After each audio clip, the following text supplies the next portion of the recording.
Good morning, everybody. Happy Monday. I hope you have a great start to your week this week. Yesterday, or last night, I posted a video that I did summarizing the interview with Stephan Sterns' ex-girlfriend. And last night, I jotted down some notes from the police interview with Stephan Sterns' mom and dad.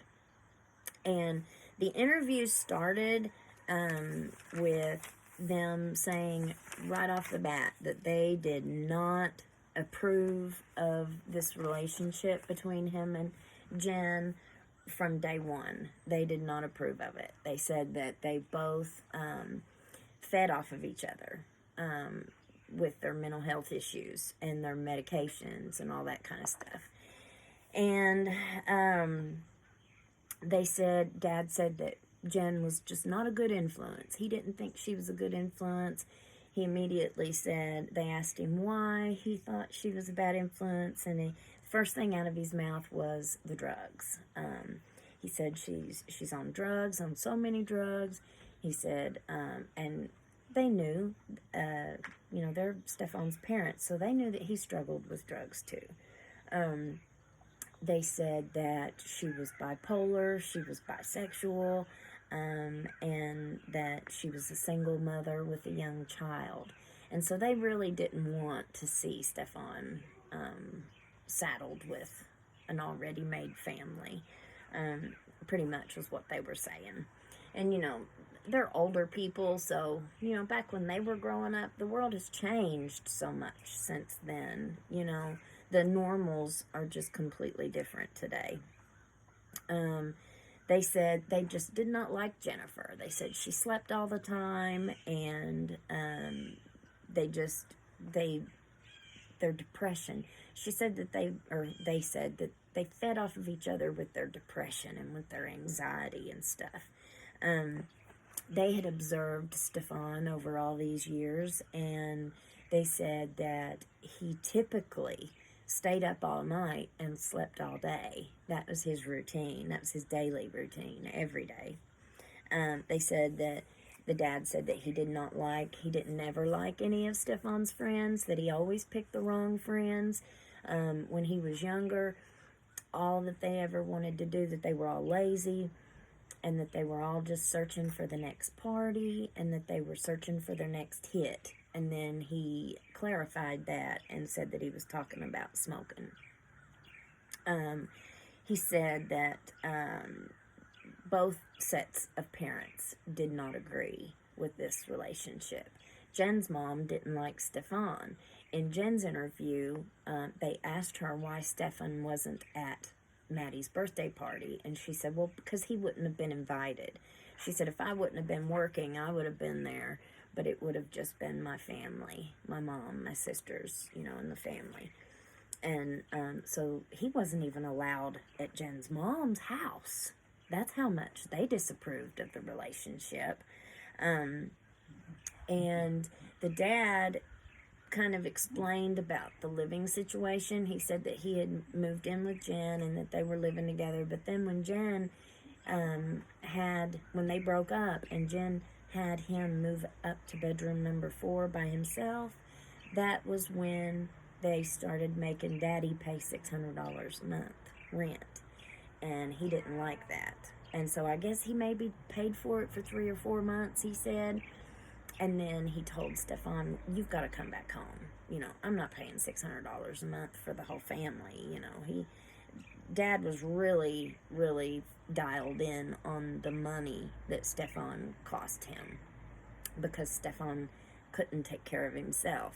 He was really proud of him that he had been working this Disney job for the last year, and he was hoping that, he would gain some kind of experience and gain a good work ethic, somewhere like that before he tried to get him into a better job.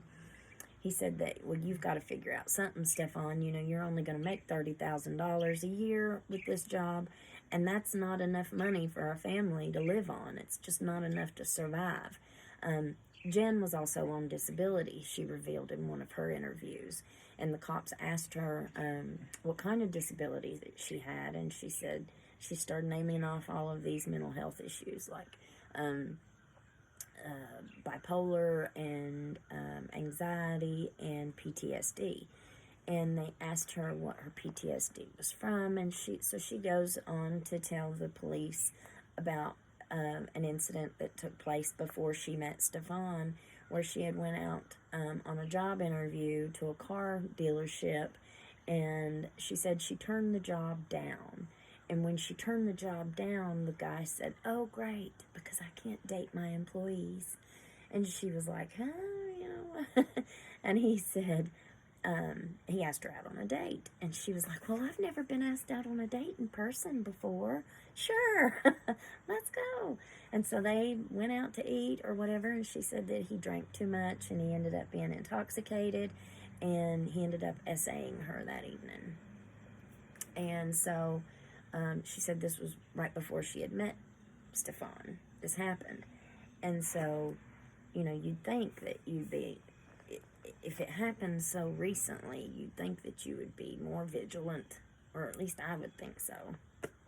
But they said that, so when Dad made him move home to save him that $600, he said that he just locked himself in his room all the time, and he stayed up all night on the computer, and then he slept all day. And he said that it was like walking around on eggshells the whole time he was there, because they had 5 great big dogs. They had big guard dogs. And so in the morning when they would take the dogs out, in the evening when they would take the dogs out, at feeding time, he said it was just really loud. And Stephan would get upset because the dogs were waking him up, in the middle of the day. And so there was a lot of tension in their household surrounding all of that. He said that the whole time that Stephan's mom said that the whole time that he was back home, all he did was stay on the phone on FaceTime with Jen. Jen said that he was her best friend, and that they weren't just in a relationship, that they were best friends. The dad said that, that he couldn't really support himself on $30,000 a year. That was just not enough money, and that he needed to really focus on a career path that would start his life, where he could be self-sufficient, where he could support himself, where his dad wouldn't have to support him all the time for everything. So he was hopeful that this job at Disney would give him that experience, give him that work ethic, that then his dad could take him under his wing. He was a realtor, and he could, have a good job in realty. But it didn't work out that way, because the dad said that, he just wasn't responsible enough. He couldn't hold a job. And so he wasn't going to bring him in on his job and his career to ruin his, because anytime you get somebody a job, if they mess up or fail or whatever, that ends up looking bad on you. So a lot of times people aren't going to risk their own job referring someone else, especially if it's your kid. It's really going to make you look bad. And also through these interviews, we find out that Jen couldn't hold a job either. She was disabled. She got a little bit of disability, I guess. But that's surely not enough money to live on.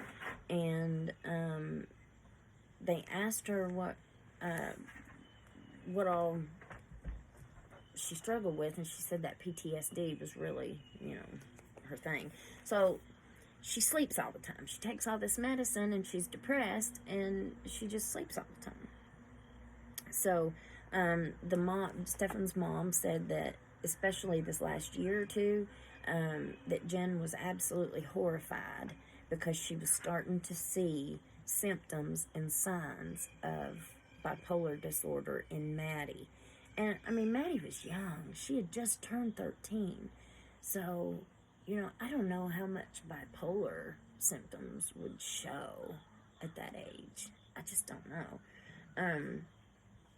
I know that at that age you're going through puberty and your emotions and everything are kind of all over the place. And a lot of mothers and daughters, kind of go at each other about that time. So I don't know if it was necessarily signs of bipolar disorder in her daughter, as it might be, resenting her mother for what she was going through. And kids are kids, so they're going to use, she didn't know any different. Maddie didn't know any better. She didn't know any different. That was all she had ever known, was what had been happening to her. And, kids are always going to try and push limits and push boundaries, and they're always going to test you and see how far they can get with you. And so I'd say a lot of that was going on too, and when we're 12 and 13, we're so bright-eyed and bushy-tailed. If you think back to your first crush, when you were so in love with your first boyfriend. I remember a boy that I was just crazy over in 8th grade, and I would try anything that I could to meet him at the movies without my dad knowing, or I was always trying to do stuff that I wasn't supposed to do when I was little. And I'd say all little kids are that way, especially when they find that first love, that first crush. And remember, Jennifer told the police that Maddie had just told Stephan that she had a crush on a boy. Well, he's going to be jealous, because he thought of him and Maddie as in a relationship. I left you yesterday with my last video with what she had said to the police, Jen. She said that she didn't want this to be a Woody Allen type thing, and she had told this to Stephan, that he groomed her until she was old enough for them to then run away together. And then they would run off and be together and leave her, at home. And she told Stephan that that was her worst fear. So she saw the relationship developing between him and her. And if she is having sexual contact with this man, she's going to start confusing those feelings that she feels of love, as your parent or parental figure, versus in love in a romantic sense. So, poor Maddie's little mind just must have been all over the place. So it's untelling what all they fought about. They probably fought over everything. They said that the night that this happened, Stephan was only supposed to be at Jen's for a week. He was just going to visit, and then he was supposed to come right back. The morning that she went missing, the dad said that he noticed a couple toll passes on his account that weren't normal, that Stephan had made. He said that when he started calling Stephan and he couldn't get hold of him. When he finally did hear from Stephan, he said that he noticed his voice sounded off, but he couldn't quite put his finger on what was going on. But then Stephan, and you gotta understand too that the dad and Stephan had a very, Dad was kind of a helicopter parent in a way, but he didn't think very highly of him, so he was constantly like, oh, here we go again. He said that when he noticed his voice sounded a little off, then he said, oh, well, I had a flat tire. And Dad was like, oh, God, okay, where's it at? Where you at? Where'd you have the flat tire at? And so the dad starts questioning him about it. And Stephan said, oh, well, I had such a bad flat tire that the rubber came completely off the tire. Like it was some kind of a normal occurrence. He must not have had much experience with driving and getting a flat tire, because that's not what happens unless it's like a complete blowout on the highway or something. And we know where he got his flat tire at. So it looked to me like he had gotten the flat and he drove on it as long as he possibly could, because, he's got this body in his car and he can't stop right in the middle of the road. He has to get off the road somehow where he can get rid of her and change his flat tire.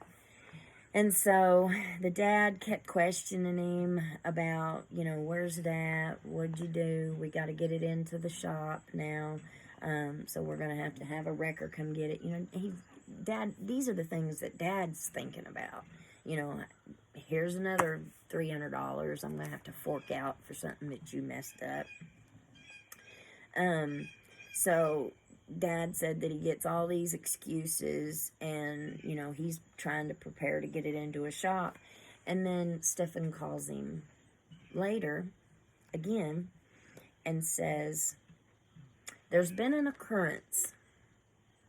And his dad said, when he said that, I thought, that's an awful weird word to use, an occurrence. He said, I took Maddie to school this morning, and then when we went back to pick her up today, she wasn't there. And so he then goes on to describe to his dad that the school is in a very high abduction area, and that they think that Maddie's been abducted.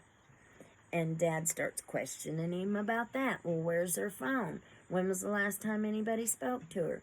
And when he asked about the phone, of course, Stephan said, oh, well, she forgot it this morning at home, so she didn't have her phone. He kept saying that him and Jen both kept saying that Maddie was embarrassed to be seen in his hoopty, the poodle ambulance. They said that she always wanted dropped off down the road. Well, he wasn't normally the one that even took her to school anyway. So she wasn't normally dropped off in his car. So this whole thing is very suspicious to me, that Jen would even be saying all of this stuff, because she knows that she's the one that drops Maddie off. It's not him. Just so many questions in this case. I can't believe she's not been arrested yet. And I don't think she will be arrested, because I don't think she had anything to do with it. But her negligence, like, if I don't put my kid in a seatbelt, I can get charged with wanton endangerment. If I let my son ride his bicycle down the street, they can get me for wanton endangerment. They can get me for child endangerment. The fact that she kept placing her daughter in these situations day after day after day after day. I mean, so we're starting to hold parents accountable when their kids go in and pew a school. But we also need to be holding the parents accountable when they send their child to bed with somebody who's essaying them. The whole time he was talking to Stephan on the phone, he was sobbing. And he ended up seeing the interview that Stephan did a couple days later with the news, and he said it was the exact same thing. He said, when I saw that news, he said, I knew then. He was rehearsing it all on me the couple days before, or that day. I guess it was earlier that day. He said that when Stephan became a person of interest and they took Stephan's phone, Stephan asked him, should I give him my phone? And he was like, yeah. He's like, if you didn't have nothing to do with it, give him your phone. And so they took Stephan's phone, and he didn't have a phone, so his dad had an extra work phone. His dad gave him his extra work phone to use while his phone was gone. And the dad said that when Stephan told him about the accidental factory resetting of the phone. He called BS on it immediately. He said, as soon as he told me that, he said, I said, BS. he said, I knew right then he was lying.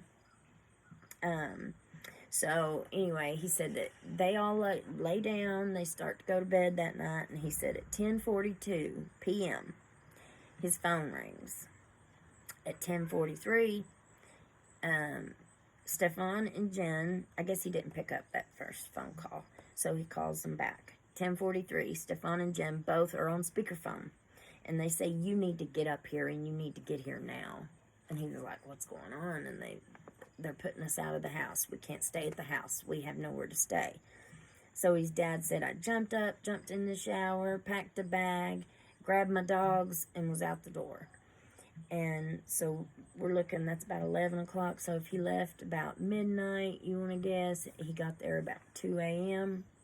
And that's what he was given those times. He got there about 2 a.m. They were at a motel. They were renting a motel. Jen and Stephan rented a room for them, and they paid for their own room. And then Stephan's dad paid for his room, but they also, even though it was a pet-friendly hotel, they had to pay a $150 animal fee. And they didn't have the money for that, so Stephan's dad had to pay that part of it. And he was always real big on, telling how much money Stephan costed him. I mean, throughout the entire interview, that's all he talked about, was how much money Stephan cost him. So they didn't have nowhere to go. They were being kicked out of the house. They went up there. The interesting part, and what nobody really even knows yet, is that as soon as Dad got there, now he said Jen and Stephan were both on speakerphone, so they were both asking him to come. As soon as his dad got there, he said that Jen and Stephan went to their room. He went to his room to go to bed because they had to get up early in the next morning. And apparently, what they didn't know at the time, but they ended up finding out through the investigation, is that as soon as Dad went to his room, Stephan went up there and got her car keys, Jen's car keys, and he left. And through the investigation, they found that he went to the dad's house. And he was there for an hour and 15 minutes. They had him on dash cam, on a police dash cam, because there had been an accident down the road from his dad's house. So they got him on dash cam, they got him on GPS. Through the investigation, they found out that he was there at the dad's house. Now, the mom was there asleep. She was in bed with her big 5 guard dogs.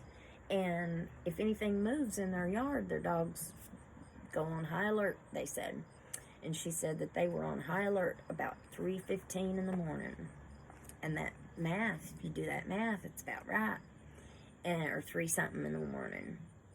And she said, so she got up, she grabbed a flashlight, she was looking out the windows. She said, I never did see anything. Stephan was at their house. But nobody can figure out what he was doing for that hour and 15 minutes. And then he left and came back. And the dad said that when he came back, now Dad didn't know he was even gone.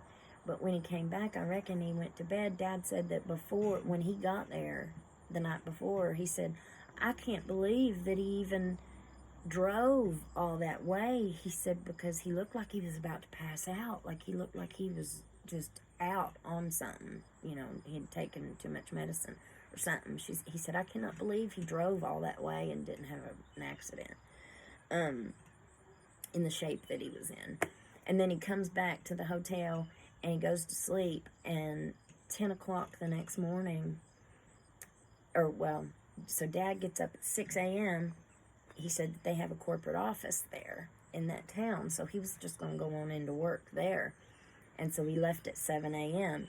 So Dad says at 10 a.m., Jen calls him and says, is Stephan with you? And he said, no, I'm at work. He's not with you? And she said, no. And so they couldn't figure out where Stephan had gone. And he said, check and look and see if your car keys are there. And she said, they're not. And he said, well, then he's took your car while you were asleep. So they couldn't figure out where Stephan was. Well, so Dad comes back to the hotel to meet Jen, and he said about 15 or 20 minutes after he got there, Stephan shows back up. And so Stephan, at this point, is being heavily looked at. He's getting ready to go to jail. And they asked him where he was at. Well, apparently he said he was out looking for Maddie, but this was one of those times when he had went back to the dump site. They have it on the GPS. And so they asked him where he was at, and he said that he had gotten lost on the back roads of Disney and that he didn't have a GPS. And his dad said, Jen's car doesn't have a GPS? He said, I know what kind of car she drives. She has a GPS. And he was like, nope, she don't have one. Nope. Well, they found out her car does have a GPS. Like, they're not going to be able to find that out. It just blows my mind. Stephan's mom kept talking about how high of an IQ he had and how he had a marvelous vocabulary. She was very complimentary of her son in those ways, but at the same time saying how much of a screw-up he was. The dad said that he had driven Jen down to the police station for her interview, where they told her that they thought they were looking for a body. They had showed her the photographs of Maddie in Stephan's car, slumped over, and they also told her about the photographs of what he had been doing to her, what they'd found on his phone. She cried and bawled and just lost it when she was told about the inappropriate relationship between the two of them. When he showed her that photograph of Maddie slumped over and told her that they thought they were looking for her unalived, nothing. She didn't cry. She had no real response other than, that's Maddie asleep in the car. And he was like, does Maddie look sleeping to you? She was like, oh, well, what? Is she not? Is she dead? Like, are you not looking at this picture? Her response to that whole thing just blew my mind. Jen had told Stephan's mom that she woke up with a headache, and so she told Maddie to get up and go to bed, go sleep with Stephan, because she didn't want her to kick her or wake her up. She needed her good night's sleep. Said that sometimes they would come and visit them. They had visited several times, and that when they came, the first time, she said, I insisted that Maddie sleep with me, because Stephan's mom and dad didn't sleep together. They had separate bedrooms. So Mom said that she had a king-size bed, and that she insisted that Maddie sleep with her and the dogs. And Jen had said, well, she usually will get up and come and get in bed with me in the middle of the night. And she said, so I made sure I told her, if you get up in the middle of the night, you're going to wake the dogs up. You're going to wrestle them up, and then it's going to be a big mess. So don't be getting out of bed in the middle of the night and going and getting in bed with your mom.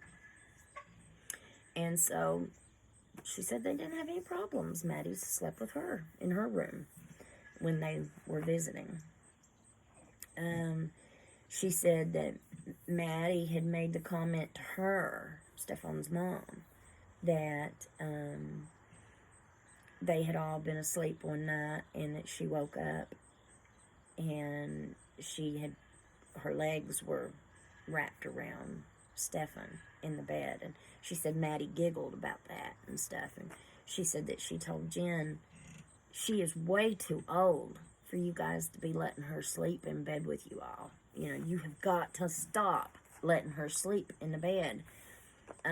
It kind of seems like everybody knew this was happening. everybody knew that this was a problem. Everybody knew this was an issue. And everybody was warning Jen about it. Everybody was telling her not to allow this, and that she had to stop. And she just kept saying, oh, well, Maddie wants to. Maddie wants to sleep with him. Maddie wants to go up and watch movies. Like, putting the blame on that this was something Maddie wanted to do.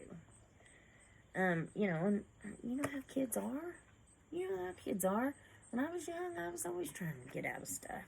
Or try to get over on my parents. Let's see.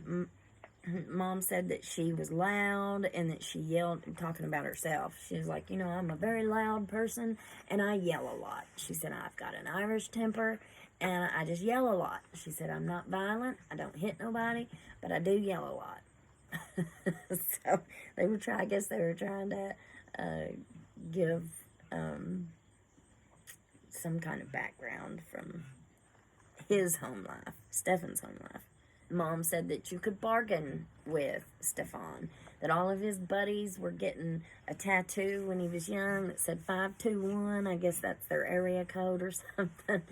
And she said that they were all branding themselves with a coat hanger, and that she begged Stephan not to do it. She said, if you don't do it, and you'll just wait, when you turn 18, I will take you to a tattoo parlor. I'll pay for it, and you'll get it done professionally. Please do not brand yourself with a coat hanger. And she said that he listened. So she took him when he was 18 and asked him what he wanted, and he wanted a coat of arms. So that's what he got on him, and she was just so proud that he never did get any more tattoos. That was the only one that he ever got. Well, he wasn't a very manly man in the first place, so it probably hurt real bad. That was why he never did get another one, if the truth was to be known. They asked her, they asked Stephan's mom and dad what Stephan was attracted to. And as soon as they said that, Mom said, big boobs. Dad was like, I don't know. He's like, I don't think he was ever attracted to anything but drugs. Let's see. Mom said that he was always really chased after when he was young by the girls. That he wasn't the one calling the girls. The girls were always calling her house looking for him. And that one of his friends told her one time that he was really glad he was friends with Stephan. And she said, why? And he said, because he gets all the girls. He said, and I can have the ones that he don't want. So, that's very consistent with what the ex-girlfriend said yesterday about him being able to get girls when he was young, but now he's old. Jen even said that he thought that he was flabby, that he was very self-conscious about his body, and he wouldn't go to the beach because he didn't want anybody to see his flabby body. The dad said that the whole time he was taking her to and from these police interviews and stuff, that he kept expecting for her to just freak out and start hitting him, punching him, screaming at him, because he was Stephan's dad. Like, wouldn't you have that kind of association with the family? I mean, it just blows my mind. But he was expecting this normal response. I think it was normal for him to expect this response, is what I was trying to say. And he said, no, nothing. That she just kept talking very nonchalant. She went out to eat. Like, he took her out to eat again. I think they went out to eat 2 or 3 times that he mentioned. Jen, I think Jen called him. And she said, you have to get Stephan a lawyer. And he said, okay, why? And she said, they just showed me pictures that he had been having an inappropriate relationship with her for 2 years. Now, the cops just told her that, and she is calling his dad and telling him to get him a lawyer. I think her priorities are a little screwed up. Her priority should have been her daughter. It's almost as if Mom resented mom had a resentment towards Maddie because she felt Stephan's interest in Maddie and not in herself. It's very interesting. Even if she couldn't admit that to herself, that's kind of what it seems like. They asked Stephan's mom and dad if they thought he was capable of doing this to Maddie. And Mom said, you know, if you would have asked me Sunday night, no way. But now, you know, she said, I even had a dream, and they were unclothed in Maddie's room, and Jen came in and found them. And a struggle ensued, and she died from an accident. And then they covered it up together. That was something that the mom said, but I think these interviews were before a lot of stuff was released. So we've gotten a lot more information now that we're just now listening to audio files, interviews. Stephan's mom said that after seeing the interviews and stuff on the news and stuff, she said that Stephan was the only one that showed any kind of remorse. She said he wasn't faking his cry. She said when he was crying, she said he had stopped up sinuses and was sobbing. She said he was sobbing because of Matt. He was feeling remorse for Maddie, the loss of Maddie, regardless of how it happened, is what she was saying. But with Jen's response, Jen was just never cried, never showed one tear, nothing. And another interesting fact that came out was that Stephan's dad had been a policeman. It wasn't his career, but at some point in time, he had been a policeman. And the 30,000 images and videos and stuff that they found on Stephan's computer or phone or whatever, those were not all of Maddie. Those were just all of the child stuff that he shouldn't have had on his computer that he probably got offline. I don't know how many of them involved Maddie. But there was a lot. Okay, so that's just a quick, it's a 40-minute video, so it wasn't a really quick rundown, but if you tried to listen to the audio files, they're like 3 hours long. A lot more than that. Just one, like 3 hours long. So I tried my best to condense it, you know, and it's just a very, very sad situation, you know. But what do we do with these people? This is my question. What do we do with these people? Because they are our friends. They're our family members. They are people in our community. They're our church members. They are our teachers. Jen had been a substitute teacher, she said. So these people are in our communities, every one of them. Whether it's the mother, whether it's the new boyfriend, they're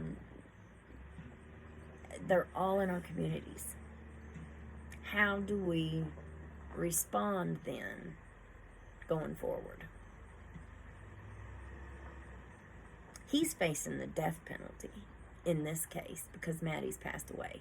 Well, what about the kids that have this happen to them and they're still around? Like the ones that are every day that this is happening to. When we catch someone doing it, should they get 5 years probation, house arrest, and work release? Or should they go to prison?